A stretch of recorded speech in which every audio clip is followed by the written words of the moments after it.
یوناني چارواکو ویلي دي چې دغه هیواد په جنوبي ساحل کې د کب نیولې یوه کښتۍ چې مهاجر یې لیږدول ډوبه شوې او لږ تر لږه 80 تنه پکې مړه شوي او لسګونه نور لا ترکه شوي دي.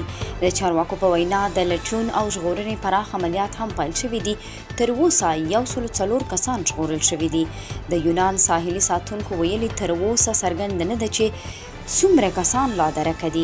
د ساحلي ساتونکو شپږ کښتۍ، د سمندري ځواکونو یوه جنګي بیړۍ، یوه پوځي مسافروړونکې الوتکه، د هوایي ځواکونو یو هلیکوپټر، څو شخصي بیړۍ او د اروپا اتحادیې د سرحدونو د ساتنې ادارې یوه بې پیلوټه الوتکه د لټون او ژغورنې په عملیاتو کې برخه لري.